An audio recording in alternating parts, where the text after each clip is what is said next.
ഒടുവിലത്തെ പന്തിയിൽ നാം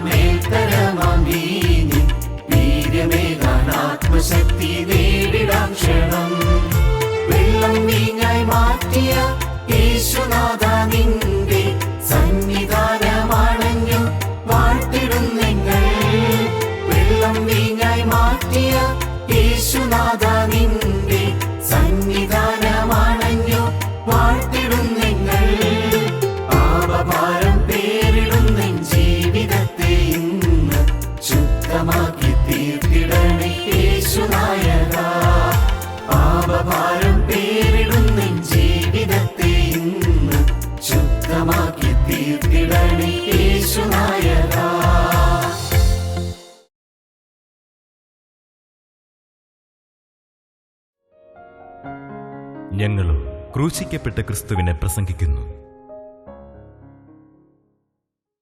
ദൈവത്തിന് സ്തോത്രം. ദൈവത്തിൻ്റെ മഹത്വം ലഭിക്കുക, ദൈവനാമം മഹത്വപ്പെടുക, എല്ലാവരെയും സ്നേഹിക്കുന്ന യേശുവിനെ എല്ലാവരും കണ്ടെത്താൻ ഇടയാകുക, യേശുവിനെ സ്നേഹിക്കുന്നവരായി തീരുക. ഇതെല്ലാമാണ് നമ്മുടെ കൂടി വരവിൻ്റെ ലക്ഷ്യം. ഭാഗ്യവശാൽ വേറെ സ്ഥാപിത താല്പര്യങ്ങളൊന്നുമില്ലാതെ ഈ കൂട്ടായ്മ നടന്നു വരികയാണ്. വേറെ ഒരു സ്വന്തമായ താല്പര്യങ്ങളോ ഇഷ്ടങ്ങളോ ആഗ്രഹങ്ങളോ ലക്ഷ്യങ്ങളോ ഇല്ലാതെ ഈ കൂട്ടായ്മ കർത്താവ് ഇത്രത്തോളം നടത്തി. ദൈവത്തിന് സ്തോത്രം. അനുഗ്രഹീതമായ വളരെ ധന്യമായ ഒരനുഭവ ശ്രേഷ്ഠതയിലേക്കാണ് കർത്താവ് നമ്മെ നടത്തിക്കൊണ്ടിരിക്കുന്നത്. പ്രിയപ്പെട്ടവരെ, ദൈവനാമം മഹത്വപ്പെടുവാനായി നിങ്ങൾ പ്രാർത്ഥിച്ചു കൊണ്ടിരിക്കണം. സ്വർഗത്തിൻ്റെ പരിശുദ്ധാത്മാവാകുന്ന തീ നമ്മുടെ തലമേൽ ഇറങ്ങി വരുവാനായി നിങ്ങൾ പ്രാർത്ഥിക്കണം. ഓരോരുത്തരുടെയും മേൽ ദൈവത്തിൻ്റെ ആത്മാവ് വ്യാപരിക്കുന്നതിനായി പ്രാർത്ഥിക്കണം. നിങ്ങൾ പ്രാർത്ഥിക്കുമ്പോൾ കർത്താവ് പ്രാർത്ഥന കേൾക്കും. നമുക്ക് പ്രാർത്ഥനാ ഗീതം ഒരുമിച്ച് പാടാം. ദൈവത്തിന് സ്തോത്രം. അൻപുടയോനേ നിൻ വാതിൽ മുട്ടുന്നു ദാസനാദം, ആവശ്യത്താൽ യാചിക്കും അടിയാനെ തള്ളിടല്ലേ, ആവശ്യത്താൽ യാചിക്കും അടിയാനെ തള്ളിടല്ലേ. നിന്നെ വിളിക്കുന്നേ നാഥാ, നിന്നുകവിക്കായി ബലഹീന, നല്ലവനേ കാരുണ്യത്താൽ നൽകണമേ യാചിപ്പുകളെ, നല്ലവനേ കാരുണ്യത്താൽ നൽകണമേ യാചിപ്പുകളെ. ആമോസ് പ്രവാചകൻ്റെ പുസ്തകം 8-ാം അധ്യായം 11-ാം വാക്യം നമ്മുടെ ചിന്താവിഷയത്തോട് യോജിപ്പിച്ച് നമുക്ക് ഇന്ന് വായിച്ച് കേൾക്കാം. അപ്പത്തിനായുള്ള വിശപ്പല്ല, അപ്പത്തിനായുള്ള വിശപ്പല്ല, വെള്ളത്തിനായുള്ള ദാഹവുമല്ല, വെള്ളത്തിനായുള്ള ദാഹവുമല്ല, യഹോവയുടെ വചനങ്ങളെ കേൾക്കേണ്ടതിനുള്ള വിശപ്പ് തന്നെ ഞാൻ ദേശത്തേക്ക് അയക്കുന്ന നാളുകൾ വരുന്നുവെന്ന് യഹോവയായ കർത്താവിൻ്റെ അരുളപ്പാട്. യഹോവയുടെ വചനങ്ങളെ കേൾക്കേണ്ടതിനുള്ള വിശപ്പ് തന്നെ ഞാൻ ദേശത്തേക്ക് അയക്കുന്ന ആളുകൾ വരുന്നു എന്ന് യഹോവയായ കർത്താവിൻ്റെ അരുളപ്പാട്. അപ്പത്തിനായുള്ള വിശപ്പല്ല, വെള്ളത്തിനായുള്ള ദാഹവുമല്ല, യഹോവയുടെ വചനങ്ങളെ കേൾക്കേണ്ടതിനുള്ള വിശപ്പ് തന്നെ ഞാൻ ദേശത്തേക്ക് അയക്കുമെന്ന്. ദൈവത്തിൻ്റെ വചനങ്ങളെ കേൾക്കേണ്ടതിനുള്ള വിശപ്പ്. പ്രിയപ്പെട്ടവരെ, ദൈവത്തിൻ്റെ വചനത്തിനുള്ള പട്ടിണി. നമുക്ക് ആഹാരത്തിനുള്ള പട്ടിണിയുണ്ട്, നമുക്ക് പൈസയ്ക്കുള്ള പട്ടിണിയുണ്ട്, നമുക്ക് ആരോഗ്യത്തിനുള്ള പട്ടിണിയുണ്ട്. കുറച്ചുകൂടി മാനസികമായും ആത്മീയമായും പറയുമ്പോൾ നമുക്ക് സ്നേഹത്തിൻ്റെ ക്ഷാമമുണ്ട്, വിശ്വാസത്തിൻ്റെ ക്ഷാമമുണ്ട്, വിശുദ്ധിയുടെ ക്ഷാമമുണ്ട്, സമാധാനത്തിൻ്റെ ക്ഷാമമുണ്ട്. പലതരത്തിലുള്ളതായ പട്ടിണിയിൽ മനുഷ്യൻ നട്ടം തിരിയുന്നു. അവരുടെ മാന്യന്മാർ പട്ടിണി കിടക്കുന്നു, അവരുടെ തൊണ്ട ദാഹത്താൽ വരണ്ടു പോകുന്നു. മാന്യന്മാർ പട്ടിണി കിടക്കുന്നു, തൊണ്ട ദാഹത്താൽ വരണ്ടു പോകുന്നു. പല രീതിയിലുള്ളതായ വിശപ്പും ദാഹവും പിടിച്ച് മനുഷ്യൻ യാതനയിൽപ്പെട്ട് ഉഴലുകയാണ്. എല്ലാവരും അതേ ഓരോ തരത്തിലുള്ളതായ പ്രയാസങ്ങളും അസംതൃപ്തികളും നമ്മെ വലയം ചെയ്യുന്നുണ്ട്, നമ്മെ വരട്ടുന്നുണ്ട്. ഇവിടെ നാം കാണുന്നത് ദൈവവചനത്തിന് വേണ്ടിയുള്ളതായ വിശപ്പ്, ദൈവത്തിൻ്റെ വചനത്തിന് വേണ്ടിയുള്ളതായ ദാഹം. അപ്പത്തിനായുള്ള വിശപ്പല്ല, ശാരീരികമായ വിശപ്പല്ല, അപ്പത്തിനായുള്ള വിശപ്പല്ല, വെള്ളത്തിനായുള്ള ദാഹവുമല്ല. യഹോവയുടെ വചനങ്ങളെ കേൾക്കേണ്ടതിനുള്ള വിശപ്പ് തന്നെ ഞാൻ ദേശത്തേക്ക് അയക്കുന്ന നാളുകൾ വരുമെന്ന് സൈന്യങ്ങളുടെ ദൈവമായ കർത്താവ് അരുളി ചെയ്യുന്നു. യഹോവയായ കർത്താവ് അരുളി ചെയ്യുന്നു. ജീവനുള്ള ദൈവം പറയുകയാണ്, അപ്പത്തിനായുള്ള വിശപ്പല്ല, വെള്ളത്തിനായുള്ള ദാഹവുമല്ല. പ്രിയപ്പെട്ടവരെ, ഞാൻ സംഭവം പറയാം. ഒരു നല്ല മനുഷ്യൻ, പ്രാർത്ഥനാശീലമുള്ള മനുഷ്യനാണ്, ദൈവവിശ്വാസമുള്ള മനുഷ്യനാണ്. അദ്ദേഹത്തിന് ഒരു കിണർ കുഴിക്കണമെന്ന് തോന്നി.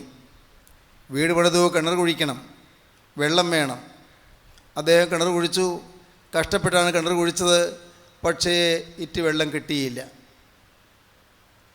വീണ്ടും ഒന്നുകൂടി മാറി കുറേ കൂടി താണ സ്ഥലവും തോന്നിയ ഒരു ഭാഗത്ത് കിണർ കുഴിച്ചു, വെള്ളം കിട്ടി, സന്തോഷമായി. പക്ഷേ ആ വെള്ളം എപ്പോഴും കലക്ക വെള്ളമാണ്, കലങ്ങിയ വെള്ളമാണ്. വെള്ളം കലങ്ങിയിരിക്കുന്നു. അദ്ദേഹത്തിന് വളരെ സങ്കടം തോന്നി. കഷ്ടപ്പെട്ടാണ് കിണർ കുഴിച്ചത്, പക്ഷേ കലങ്ങിയ വെള്ളം കുടിക്കാൻ കൊള്ളുകയില്ല, ആഹാരം പാകം ചെയ്യാൻ കൊള്ളുകയില്ല. കലക്ക വെള്ളമാണ്, ചെളി വെള്ളമാണ്. വെള്ളം പാത്രത്തിലെടുത്ത് വെച്ചാൽ അതിൻ്റെ അടിയിൽ ഊറിക്കൂടും. പക്ഷേ അത് എന്നാൽ പോലും കുടിക്കാൻ കൊള്ളുകയില്ല, ആഹാരം പാകം ചെയ്യാനും കൊള്ളുകയില്ല. പാവം അദ്ദേഹത്തിന് മനസ്സിന് നല്ല പ്രയാസമായി. അദ്ദേഹം വിഷമിച്ചു. അദ്ദേഹം പ്രാർത്ഥിച്ചു, കർത്താവേ, എൻ്റെ ഈ സ്ഥലത്ത് കിണർ കുഴിച്ചിട്ട് നല്ല വെള്ളം കിട്ടുന്നില്ലല്ലോ. അദ്ദേഹം ഒന്നുകൂടി പ്രാർത്ഥിച്ചിട്ട് വേറൊരു ഭാഗത്തൊരു കിണർ കുഴിച്ചു. നന്നായി, നല്ല തെളിനീരാണ്, നല്ല വെള്ളമാണ്. സന്തോഷമായി. വെള്ളം നല്ല വെള്ളമാണല്ലോ എന്നോർത്തു. പക്ഷേ കുടിച്ചപ്പോൾ ഒരു ചവർപ്പ് ചൊവ്വ, ഒരു വല്ലാത്ത ഒരു ചൊവ്വ. അദ്ദേഹം വിഷമിച്ചു. ഈ പറമ്പിൽ വെള്ളം കിട്ടുകയില്ലെന്ന് തോന്നുന്നു. എൻ്റെ ഈ പറമ്പിൽ വെള്ളം കിട്ടുകയില്ല, ഇനി എന്ത് ചെയ്യും? അദ്ദേഹം കാര്യമായി പ്രാർത്ഥിച്ചു. എൻ്റെ കർത്താവേ, എനിക്ക് ഈ സ്ഥലമല്ലേ ഉള്ളൂ, ഞാൻ എവിടെ നിന്ന് വെള്ളം കൊണ്ടുവരും? കഞ്ഞി കുടിച്ച് ജീവിക്കണമല്ലോ. വീണ്ടും പ്രാർത്ഥിച്ചു. അദ്ദേഹം ദൈവവിശ്വാസമുള്ളൊരു മനുഷ്യനായിരുന്നു. ഇത്രയേറെ നിരാശാകരമായ സാഹചര്യം വന്നിട്ടും അദ്ദേഹത്തിന് നിരാശ വന്നില്ല. തളരാതെ പ്രാർത്ഥിച്ചു കൊണ്ടിരുന്നു. വീണ്ടും കുഴിച്ചു. ആ പ്രാവശ്യം അത്ഭുതം എന്ന് പറയട്ടെ, നല്ല വെള്ളം കിട്ടി, നല്ല വെള്ളം. ദൈവത്തിന് സ്തോത്രം. ഇതൊരു സംഭവം ഞാൻ ഉദാഹരണമായി പറഞ്ഞതാണ്. അതിലെ വേറൊരു ആശയം നിങ്ങളുടെ മുന്നിൽ കൊണ്ടുവരാനാണ് ഞാൻ പറഞ്ഞത്. ഇന്ന് നിങ്ങൾ അനേകരും കലക്ക വെള്ളം കുടിക്കുകയാണ്. നല്ല വെള്ളം കിട്ടാത്തതുകൊണ്ട് വിഷമിക്കുകയാണ്. ശുദ്ധജലം കിട്ടുന്നില്ല, നിർമ്മല ജലം കാണാനില്ല, അരികത്ത് കിട്ടാനുമില്ല. ഇന്ന് വിഷമിക്കുകയാണ്, നല്ല വെള്ളമില്ല. അനേകം സ്ഥലങ്ങളിൽ വെള്ളമുള്ള കിണറുകളുണ്ട്. എൻ്റെ കർത്താവേ, എന്നാൽ ഞാൻ കുഴിച്ച കിണറുകളിലൊന്നിലും നല്ല വെള്ളമില്ല, അത് കലങ്ങിയ വെള്ളമാണ്. ഇന്ന് ഞാൻ വിനയപൂർവ്വം നിങ്ങളെ അറിയിക്കട്ടെ, നിങ്ങളിൽ പലരുടെയും ഹൃദയത്തിൽ കലങ്ങിയിരിക്കുകയാണ്. ഞാനിപ്പോൾ ഇത് പറയാൻ കാരണം, അല്പസമയം ഞാനിവിടെ ഇരുന്ന് ധ്യാനിച്ചു കൊണ്ടിരുന്നപ്പോൾ കണ്ട ഒരു ദർശനമാണ്. ദർശനം ഇതാണ്: വെള്ളം കുടിക്കാൻ തുടങ്ങുന്നു, കലക്ക വെള്ളം. വെള്ളം കുടിക്കാൻ നോക്കുന്നു, സാധിക്കുന്നില്ല, കുടിക്കാൻ പറ്റുന്നില്ല. പ്രിയപ്പെട്ടവരെ, അനേകരുടെ ജീവിതം ഇന്ന് കലങ്ങിയിരിക്കുകയാണ്, കലക്ക വെള്ളമാണ്. ഇന്ന് രുചിയില്ലാത്ത വെള്ളമാണ്, വെള്ളം പ്രയോജനമില്ലാത്ത വെള്ളമാണ്. അനേകരുടെ കുടുംബങ്ങൾ കലങ്ങിയിരിക്കുകയാണ്, മക്കൾ കലങ്ങി നശിച്ചു കൊണ്ടിരിക്കുകയാണ്, മക്കൾ നാനാവിധമായി പോയിക്കൊണ്ടിരിക്കുകയാണ്. മക്കളെ ഓർത്തുള്ള ആവലാതി ഇവിടെ ഈ കൊച്ചു കേരളത്തിലുള്ള ആളുകൾക്ക് മാത്രമല്ല, അങ്ങ് വിദേശത്തുള്ള ദൈവമക്കൾ പോലും ഇന്ന് എരിവരിക്കൊള്ളുകയാണ്. മക്കൾ എങ്ങനെ ജീവിക്കുന്നു, അവരുടെ ഭാവി എങ്ങനെ? അവർ പള്ളിയിൽ പോവുകയില്ല, പ്രാർത്ഥനയ്ക്ക് വരികയില്ല, ദൈവവചനം കേൾക്കുകയില്ല, ബൈബിൾ അവർക്ക് വായിക്കാൻ തോന്നുന്നില്ല.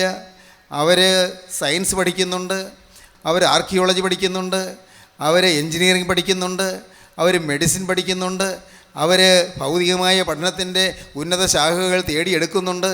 പക്ഷേ അവരുടെ ജീവിതം കലങ്ങിയിരിക്കുന്നു. അവർ പലപ്പോഴും കഞ്ചാവിൻ്റെ അടിമകളായി കിറുങ്ങിയിരിക്കുന്നു.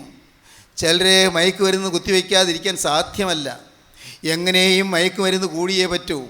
ഡ്രഗ്സിൻ്റെ അടിമയായി കഴിയുന്ന അനേകം യുവതീ-യുവാക്കന്മാർ, ലക്കില്ലാതെ നിയന്ത്രണമില്ലാതെ പോകുന്ന ചെറുപ്പക്കാർ, മാതാപിതാക്കളോട് അല്പം പോലും വിധേയത്വമില്ലാത്ത യുവതലമുറ, മാതാപിതാക്കളെ മാനിക്കാത്ത തലമുറ. ഇന്ന് അവർ പഠിക്കുന്നുണ്ട്, ശരി, പക്ഷേ പഠിത്തം ശരിയാകുന്നില്ല. അവരാഗ്രഹിക്കുന്നുണ്ട്, പക്ഷേ പഠിത്തം മുന്നോട്ട് പോകുന്നില്ല. അവർ പലപ്പോഴും മുറിക്കകത്ത് അവർ കമ്പ്യൂട്ടറിൻ്റെ മുമ്പിലിരിക്കും. അവിടെ നിന്ന് മാറാൻ തോന്നുന്നില്ല, എപ്പോഴും കമ്പ്യൂട്ടറിന് മുമ്പിലാണ് ഇരിക്കുന്നത്. വേറെ ആരും ആ മുറിയിലേക്ക് ചെല്ലുന്നവർക്ക് ഇഷ്ടമല്ല. ആ കമ്പ്യൂട്ടറിന് മുമ്പിൽ ചെന്ന് ഒന്നാരെങ്കിലും നോക്കിയാൽ ഉടനെ അവർ ആ ഫേസ് മാറ്റും. പ്രിയപ്പെട്ടവരെ, കാരണം അവർ വിളിക്കുന്നതിനല്ല കമ്പ്യൂട്ടർ നോക്കുന്നത്. കമ്പ്യൂട്ടർ നല്ലതാണ്, പക്ഷേ അവർ നോക്കുന്നത് കമ്പ്യൂട്ടറിലെ പഠനത്തിനല്ല, കമ്പ്യൂട്ടറിലെ ചീത്ത പടങ്ങൾ കാണാനാണ്, അതിനകത്ത് മ്ലേച്ഛമായ ചിത്രങ്ങൾ കാണാനാണ്. ഒരവസരത്തിൽ ഈ കമ്പ്യൂട്ടറിൽ ഇങ്ങനെയുള്ള മ്ലേച്ഛ ചിത്രങ്ങളുണ്ട് എന്ന് അറിയാതിരുന്ന ഒരു കൊച്ച് പയ്യനാണ്. അവൻ ഒരു ദിവസം വന്ന് അവൻ്റെ കമ്പ്യൂട്ടർ ഓൺ ചെയ്തു, എവിടെയോ ക്ലിക്ക് ചെയ്തു. അപ്പോഴാണ് അവിടെ വളരെ മ്ലേച്ഛമായ ചിത്രം കണ്ടത്. അവൻ എങ്ങനെയോ അറിയാതെയാണ് നോക്കിപ്പോയത്. അപ്പോഴാണ് മനസ്സിലായത്, ഈ തൊട്ട് മുൻപ് ആ കമ്പ്യൂട്ടർ ഓൺ ചെയ്ത് മ്ലേച്ഛ ചിത്രം കണ്ടത് അവൻ്റെ മാതാപിതാക്കന്മാരാണ്. അവൻ്റെ അപ്പനും അമ്മയും ഒരുമിച്ചിരുന്ന് മ്ലേച്ഛ ചിത്രം കണ്ടതാണ്. അതാണ് ഇന്ന് ആദ്യം അവൻ്റെ മുന്നിലേക്ക് ആ സൈറ്റാണ് വന്നത്. അവൻ അതിൻ്റെ അടിമയായിപ്പോയി. സ്വന്തം അപ്പനും അമ്മയും ഇല്ലാത്തൊരാത്മീയം മക്കൾക്ക് കൊടുക്കാൻ സാധിക്കുകയില്ല. സ്വന്തം അപ്പനും അമ്മയ്ക്കും ഇല്ലാത്തത്, അപ്പനും അമ്മയും കൊടുക്കാൻ പറ്റാത്തത് മക്കൾക്ക് കിട്ടുകയില്ല. അവരുടെ ജീവിതത്തിലില്ലാത്തത് മക്കൾക്ക് എങ്ങനെ കിട്ടും? അനേകം കുടുംബങ്ങളിന്ന് എരിവരിക്കൊള്ളുകയാണ്, ഇന്ന് ദാഹിച്ച് വലയുകയാണ്. എന്താണ് പോകാൻ വഴി? ആ നല്ല മനുഷ്യൻ ചെയ്തതുപോലെ പ്രാർത്ഥിക്കുക, ജീവിതം മാറ്റിയിട്ട് പ്രാർത്ഥിക്കുക, ജീവിതം മാറ്റുവാൻ ഏൽപ്പിച്ചിട്ട് പ്രാർത്ഥിക്കുക, ദൈവത്തോട് യാചിക്കുക. ഒരു കാര്യം വളരെ വ്യക്തമാണ്, ഇവിടെ അനേകം അമ്മമാരിരിപ്പുണ്ട്, അപ്പന്മാരിരിപ്പുണ്ട്. നിങ്ങളുടെ മക്കൾ ഒരു കാര്യം, തെറ്റില്ലാത്തൊരു കാര്യം വന്ന് നിങ്ങളോട് കെഞ്ചി ചോദിച്ചാൽ നിങ്ങൾ മടിക്കുമോ കൊടുക്കാൻ? ഒന്ന് ചിന്തിച്ചു നോക്കൂ. നിങ്ങളുടെ സ്വന്തം മക്കൾ തെറ്റല്ലാത്തൊരു കാര്യം നിങ്ങളുടെ അടുക്കൽ വന്ന് അതെനിക്ക് വേണമെന്ന് പറഞ്ഞാൽ, എനിക്കത് തരാതെ പറ്റില്ല എന്ന് പറഞ്ഞാൽ, അപ്പൻ എനിക്കത് വാങ്ങിച്ചു തരാതെ പറ്റില്ല, എൻ്റെ അമ്മ അതെനിക്ക് തരാതെ പറ്റില്ല എന്ന് മോനോ മോളോ നിങ്ങളോട് കെഞ്ചി പറഞ്ഞാൽ, നിർബന്ധമായി പറഞ്ഞാൽ, നിങ്ങളത് നിഷേധിക്കുമോ? ഏതെങ്കിലും അപ്പൻ നിഷേധിക്കുമോ? ഏതെങ്കിലും അമ്മ നിഷേധിക്കുമോ? ഭൂമിയിലെ അപ്പനും അമ്മയും നിഷേധിക്കുകയില്ല. എന്നാൽ പ്രിയപ്പെട്ടവരെ, ഞാൻ ചോദിക്കട്ടെ, ഭൂമിയിലെ ഒരു അപ്പനും അമ്മയും മക്കൾ ചോദിക്കുന്നത് കൊടുക്കാൻ താല്പര്യം ഉള്ളവരാണെങ്കിൽ സ്വർഗത്തിലെ അപ്പൻ എത്രയധികം മക്കൾക്ക് കൊടുക്കും? ചോദിക്കണം. നിങ്ങളുടെ പട്ടിണി മാറാൻ ചോദിക്കണം, നിങ്ങളുടെ വറുതി മാറാൻ ചോദിക്കണം, നിങ്ങൾ ക്ഷാമം മാറാൻ നിങ്ങൾ പ്രാർത്ഥിക്കണം. കർത്താവേ, എൻ്റെ ജീവിതത്തിൽ എനിക്ക് എൻ്റെ വറുതി നീ മാറ്റിത്തരണം, എൻ്റെ കുടുംബത്തിലൊരു സമാധാനം തരണം, എൻ്റെ ജീവിതത്തിലൊരു സ്വസ്ഥത തരണം, എൻ്റെ മനസ്സിന് ഒരു ശാന്തി തരണം. കർത്താവേ, എൻ്റെ ഹൃദയം കലങ്ങിയിരിക്കുന്നല്ലോ, നീ കാണുന്നില്ലേ? ഞാൻ നിൻ്റെ മകനല്ലേ, ഞാൻ നിൻ്റെ മകളല്ലേ? കാരണം ഞാൻ കർത്താവേ പിശാചിൻ്റെ മകനായി ജീവിച്ചപ്പോൾ, പിശാചിൻ്റെ മകളായി ജീവിച്ചപ്പോൾ, പാപത്തിൻ്റെ അടിമത്തത്തിൽപ്പെട്ട് പോയപ്പോൾ കർത്താവേ ഞാൻ അന്യനായിരുന്ന എന്നെ നീ സ്വന്തമാക്കാൻ, സ്വന്തം മകനും മകളുമാക്കാൻ നിൻ്റെ ഏകജാതനെ ഭൂമിയിലേക്ക് തന്നു. നിൻ്റെ ഏകജാതനായി തിരുക്കുമാരനെ നീ ഭൂമിയിലേക്ക് അയച്ചു. എന്നെ നിൻ്റെ മകനാക്കാൻ, എന്നെ നിൻ്റെ മകളാക്കാൻ, എൻ്റെ ജീവിതത്തിൽ വന്നുപോയ പാപക്കറകളെല്ലാം കഴുകി എന്നെ നിൻ്റെ സ്വന്തമാക്കാൻ നീ കുരിശിൽ തൻ്റെ പുത്രനെ വെടിഞ്ഞു. കർത്താവേ, ആ ത്യാഗത്തിൽ ഞാൻ വിശ്വസിച്ചുകൊണ്ട്, ആ സ്നേഹത്തിൽ ഞാൻ വിശ്വസിച്ചുകൊണ്ട് ഞാനിതാ നിൻ്റെ സന്നിധിയിലേക്ക് വരുന്നു. ഞാൻ നിൻ്റെ മകനല്ലേ, ഞാൻ നിൻ്റെ മകളല്ലേ? ചോദിക്കണം, ചോദിച്ച് വാങ്ങണം. ദൈവത്തിന് സ്തോത്രം. എൻ്റെ പ്രിയ സഹോദരങ്ങളെ, ഞാൻ വായിച്ചു മനോഹരമായൊരു സംഭവം. ഒരു കപ്പൽ പോവുകയായിരുന്നു. കപ്പലിൽ അനേകം യാത്രക്കാരുണ്ട്. അതിൽ ഒരു നിരീശ്വരനുണ്ടായിരുന്നു. ദൈവമില്ല എന്ന് വിചാരിക്കുന്ന ഒരാളുണ്ടായിരുന്നു. അവിടെ കപ്പലിൽ ഒരു മുറിയിൽ, ഒരു വിശാലമായ ഒരു മുറിയിൽ സുവിശേഷ പ്രസംഗം നടത്തുകയായിരുന്നു FB മേയർ. അദ്ദേഹത്തോട് ആവശ്യപ്പെട്ടത് പ്രാർത്ഥന കേൾക്കുന്ന ദൈവം, പ്രാർത്ഥനയ്ക്ക് മറുപടി തരുന്ന ദൈവം എന്ന വിഷയത്തെക്കുറിച്ച് പ്രസംഗിക്കണമെന്നാണ്. പ്രസിദ്ധ സുവിശേഷകനായ FB മേയർ അവിടെ അങ്ങനെ പ്രാർത്ഥിച്ചു. പ്രാർത്ഥന കേൾക്കുന്ന ദൈവം, പ്രാർത്ഥനയ്ക്ക് മറുപടി തരുന്ന ദൈവം. പ്രസംഗം കേൾക്കാൻ ഈ നിരീശ്വരനും പോയിരുന്നു. അദ്ദേഹത്തിൻ്റെ ക്യാബിനിൽ തിരിച്ചു വന്നപ്പോൾ അദ്ദേഹത്തിൻ്റെ കൂടെ അതിൽ താമസിക്കുന്ന ആ മുറിയിലുള്ള കൂട്ടുകാർ ചോദിച്ചു, എങ്ങനെയുണ്ടായിരുന്നു പ്രസംഗം? അദ്ദേഹം പറഞ്ഞു, എന്ത് വെറും വിടുവായത്തരം, ദൈവം ഉണ്ടെന്നൊക്കെയാണ് അദ്ദേഹം പറഞ്ഞത്. ആ പ്രസംഗകൻ പറഞ്ഞത് പ്രാർത്ഥന ദൈവം കേൾക്കുമെന്നാണ്. എനിക്കിതൊന്നും വിശ്വാസമില്ല, ഞാനിതൊന്നും വിശ്വസിക്കുന്നില്ല. അങ്ങനെ ഇതൊന്നും വിശ്വസിക്കാൻ തക്കവണ്ണം ഞാനൊരു ഭോഷനല്ല, ഞാൻ വെറും പാവയല്ല, ഞാൻ വിശേഷ ബുദ്ധിയുള്ളൊരു മനുഷ്യനാണ്, ഇതൊന്നും ഞാൻ വിശ്വസിക്കുകയില്ല എന്ന് പറഞ്ഞു. അന്ന് വൈകുന്നേരം താഴത്തെ ഈ കപ്പലിൻ്റെ അടിത്തട്ടിൽ വിശാലമായ ഒരു ഓഡിറ്റോറിയമുണ്ട്. അവിടെ ഒരു പ്രസംഗമുണ്ട്. FP മേയറാണ് അവിടെയും പ്രസംഗിക്കുന്നത്. കാരണം കപ്പലിൽ FP മേയർ യാത്രക്കാരനാണ്, അദ്ദേഹത്തെ കൊണ്ട് കിട്ടുന്നിടത്തുള്ള അവസരം പ്രസംഗിപ്പിക്കുക എന്നുള്ളതായിരുന്നു അവരുടെ ഉദ്ദേശം. FP മേയർ താഴത്തെ ഓഡിറ്റോറിയത്തിൽ പ്രസംഗിക്കുന്നു. അപ്പോൾ കപ്പലിനകത്ത് എല്ലാ യാത്രക്കാരും നിങ്ങൾക്ക് ആവശ്യമെങ്കിൽ വന്ന് പ്രസംഗം കേൾക്കാമെന്ന് അറിയിപ്പുണ്ടായി. അപ്പോൾ ഇദ്ദേഹം വിചാരിച്ചു, ആ വിടുവായൻ്റെ പ്രസംഗം ഇനി എന്ത് കേൾക്കാനാണ്, ദൈവം ഉണ്ടെന്നും ദൈവം പ്രാർത്ഥന കേൾക്കുമെന്നൊക്കെ അല്ലേ അദ്ദേഹം പ്രസംഗിക്കുന്നത്. എന്തായാലും വെറുതെ എൻ്റെ റൂമിൽ ഞാൻ തനിയിരിക്കണ്ടല്ലോ, പോകാം, ഗോണിപ്പടി ഇറങ്ങി പോകണം. എല്ലാവരും പോയി. ഇദ്ദേഹം അവസാനമാണ് പോയത്, കാരണം മടിച്ചാണ് പോയത്. പോകുമ്പോൾ ഏതായാലും തിന്നുകൊണ്ടിരിക്കാമെന്ന് വിചാരിച്ച് 2 ഓറഞ്ച് കയ്യിലെടുത്തു, പ്രസംഗം കേൾക്കുമ്പോൾ തിന്നുകൊണ്ടിരിക്കാമെന്ന്. ആ ഗോണിപ്പടി ഇറങ്ങി ചെന്നപ്പോൾ അവിടെ ഒരു വൃദ്ധ സ്ത്രീ ഒരു ചാരുകസേരയിൽ ചാരി കിടക്കുകയാണ്. പ്രായമുള്ള സ്ത്രീയാണ്. ആ സ്ത്രീ ചാരി കിടന്ന് ഉറങ്ങുകയാണ്. പക്ഷേ ഉറങ്ങുമ്പോൾ ആ സ്ത്രീ ഒരു കാര്യം ചെയ്തിരിക്കുന്നു. അവളുടെ 2 കൈ ഇങ്ങനെ മലർത്തി പിടിച്ചുകൊണ്ടാണ് കിടന്നുറങ്ങുന്നത്. അതിൻ്റെ ചാര് കയ്യിൽ 2 കൈയും ഇങ്ങനെ നിവർത്തി വെച്ചുകൊണ്ട് മലർത്തി വെച്ചുകൊണ്ട് കിടന്നുറങ്ങുകയാണ്. ഇദ്ദേഹത്തിനൊരു തമാശ തോന്നി. സ്ത്രീ ഉറങ്ങുകയല്ലേ, 2 കൈയിലും ഓരോ ഓറഞ്ച് അങ്ങ് വെച്ച് കൊടുത്തു. സ്ത്രീ അറിഞ്ഞില്ല, പാവം. വളരെ പയ്യെ ഈ 2 കൈയിലും ഓരോ ഓറഞ്ച് വെച്ച് കൊടുത്തു. അദ്ദേഹം പ്രസംഗം കേൾക്കാൻ പോയി. തിരിച്ചു വരുമ്പോൾ ഈ സ്ത്രീ നല്ല ആസ്വാദ്യമായ ആ ഓറഞ്ചുകൾ തിന്നുകൊണ്ടിരിക്കുകയാണ്. ചോദിച്ചു, വല്യമ്മേ നല്ല സുഖമാണല്ലേ, നല്ല രസമാണല്ലേ, തിന്നാൻ നല്ല രുചിയാണല്ലേ? അതേ മോനെ, നല്ല രുചിയാണ്. ദൈവത്തിന് സ്തോത്രം, എൻ്റെ ദൈവം എൻ്റെ പ്രാർത്ഥന കേട്ടു. അതെന്നാ, ഞാൻ ഈ കടൽച്ചൊരുക്ക് മൂലം എനിക്ക് ഛർദിയും ഓക്കാനവുമായിട്ട് ഞാൻ വിഷമിക്കുകയായിരുന്നു. ഞാൻ ഓർത്തു ഒരു ഓറഞ്ച് കിട്ടിയിരുന്നെങ്കിലെന്ന്. ഒരു ഓറഞ്ച് ചവച്ചുകൊണ്ടിരുന്നാൽ കടൽച്ചൊരുക്ക് മൂലം ഉള്ള ഛർദി മാറി കിട്ടുമല്ലോ എന്ന് ഞാൻ പ്രാർത്ഥിച്ചു. എൻ്റെ കർത്താവേ, എനിക്ക് ഇവിടെ ഒരു ഓറഞ്ച് കിട്ടിയിരുന്നെങ്കിൽ, കർത്താവേ എനിക്കൊരു ഓറഞ്ച് തരണമേ എന്ന് ഞാൻ പ്രാർത്ഥിച്ചു. എൻ്റെ മോനെ, ഞാൻ ഒന്നേ പ്രാർത്ഥിച്ചുള്ളൂ, കർത്താവ് 2 എണ്ണം തന്നു. എൻ്റെ 2 കയ്യിലും എനിക്ക് ഓറഞ്ച് തന്നു. അദ്ദേഹം അത്ഭുതപ്പെട്ടു. ദൈവത്തിന് സ്തോത്രം. ഈ 2 കൈയിലും ഓറഞ്ച് കിട്ടിയെന്ന് ഈ പാവം സ്ത്രീ പറഞ്ഞപ്പോൾ അദ്ദേഹം ചോദിച്ചു, വല്യമ്മേ, അത് കർത്താവ് തന്നതല്ല, ഞാനാ കൊണ്ടുവച്ചത്. ഞാൻ താഴോട്ട് പോയപ്പോൾ ഞാൻ കൊണ്ടുവന്ന് വെച്ചതാണ്. ഉടനെ ഈ സ്ത്രീ പറഞ്ഞു, ആരായാലും ശരി, പിശാച് തന്നതാണെങ്കിലും ശരി, അത് യേശുക്രിസ്തുവാണ് എൻ്റെ കയ്യിൽ തന്നത്, അതെനിക്കറിയാം. കൊടുത്തു വിട്ടത് ചിലപ്പോൾ പിശാചിൻ്റെ കയ്യിലായിരിക്കും, പക്ഷേ അത് കൊടുത്തു വിട്ടത് യേശുവാണ്, പിശാചാണ് അതെൻ്റെ കയ്യിൽ തന്നത്. അങ്ങനെ ആയിരിക്കാം. ഏതായാലും യേശുക്രിസ്തു എനിക്ക് കൊടുത്തു വിട്ടു, എൻ്റെ പ്രാർത്ഥന കർത്താവ് കേട്ടു. അദ്ദേഹം ആ വാക്ക് ചിന്തിച്ചു. റൂമിൽ ചെന്നിട്ട് ഉറക്കം വരുന്നില്ല. അദ്ദേഹം ഇരുന്ന് ആലോചിച്ചു. അപ്പോൾ ഇത്ര നിസ്സാര കാര്യം പോലും പ്രാർത്ഥന കേൾക്കുന്നൊരു ദൈവം ഉണ്ടെന്നാണല്ലോ പറഞ്ഞത്. ഒരു ഓറഞ്ചിന് വേണ്ടി പ്രാർത്ഥിച്ചപ്പോൾ 2 ഓറഞ്ച് കിട്ടിയെന്നാണല്ലോ ആ സ്ത്രീ പറഞ്ഞത്. നിഷ്കളങ്കമായ ഒരു ചിന്തയാണല്ലോ സ്ത്രീ പറഞ്ഞത്. വേറെ ഒരു ഉദ്ദേശവും ആ സ്ത്രീക്കില്ല. തീർച്ചയായും പ്രാർത്ഥന കേൾക്കുന്നൊരു ദൈവമുണ്ട്. അന്ന് രാത്രി അദ്ദേഹം മുട്ടുമടക്കി. അദ്ദേഹം ഏങ്ങലടിച്ച് കരഞ്ഞുകൊണ്ട് കർത്താവിനോട് പറഞ്ഞു, യേശുവേ, ഇത്രയും കാലം ഞാൻ നിന്നെ അറിഞ്ഞില്ല, ഇത്രയും കാലം ഞാൻ നിൻ്റെ വചനം വിശ്വസിച്ചില്ല, ഇപ്പോൾ ഞാൻ വിശ്വസിക്കുന്നു.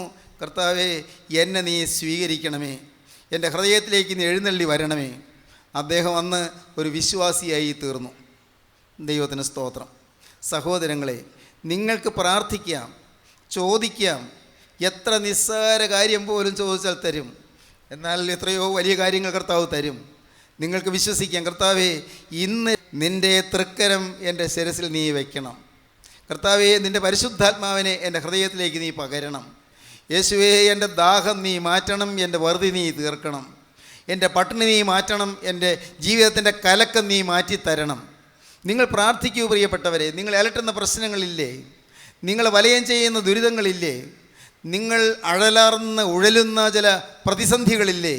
നിങ്ങൾക്ക് പ്രാർത്ഥിക്കാം, ദൈവത്തോട് ചോദിക്കാം. യേശു ക്രിസ്തു നിങ്ങളുടെ ഹൃദയത്തിലേക്ക് വരും. ക്രിസ്തു വരുമ്പോൾ എല്ലാം സമാധാനം, ക്രിസ്തു വരുമ്പോൾ എല്ലാം ശാന്തി. ക്രിസ്തു തൻ്റെ രക്തത്താൽ നിങ്ങളെ കഴുകും. എൻ്റെ ദൈവത്തിന് സ്തോത്രം. യേശുവിൻ്റെ രക്തം നിങ്ങളെ കഴുകും. ആ തിരക്തം നിങ്ങളുടെ കഴിഞ്ഞകാല പാപങ്ങളെല്ലാം ക്ഷമിക്കും, എല്ലാം ക്ഷമിക്കും പ്രിയരെ, എല്ലാം പൊറുക്കും പ്രിയരെ. ഏതെല്ലാം തെറ്റുകൾ വന്നെങ്കിലും, എന്തെല്ലാം അബദ്ധങ്ങൾ പറ്റിപ്പോയെങ്കിലും, എന്തെല്ലാം അവിവേകങ്ങൾ വന്നുപോയെങ്കിലും എല്ലാം ക്ഷമിക്കും. ഓ സ്നേഹം, സ്നേഹം, നിസ്തുല സ്നേഹം, സ്വർഗീയ സ്നേഹം, പരിശുദ്ധ സ്നേഹം, ഗോകുൽത്തായിലെ സ്നേഹം, കാൽവറി സ്നേഹം, രാജാധിരാജൻ്റെ സ്നേഹം, സ്വർഗീയ പിതാവിൻ്റെ സ്നേഹം, നിത്യോജ്വല സ്നേഹം. ആ സ്നേഹം നിങ്ങളെ തഴുകട്ടെ, നിങ്ങളെ തലോടട്ടെ, നിങ്ങളുടെ കണ്ണുനീര് തുടയ്ക്കട്ടെ, നിങ്ങളുടെ രോഗങ്ങൾ മാറ്റട്ടെ, നിങ്ങളുടെ ബന്ധനം അഴിക്കട്ടെ, നിങ്ങളുടെ ബാധകൾ മാറ്റട്ടെ, നന്മകളാൽ നിങ്ങൾ നിറയ്ക്കട്ടെ, സ്വർഗീയ അഗ്നി നിങ്ങളുടെ മേൽ ഇറങ്ങട്ടെ, സ്വർഗം പ്രസാദിക്കട്ടെ. ദൈവനാമം മഹത്വപ്പെടട്ടെ. ദൈവത്തിന് സ്തോത്രം.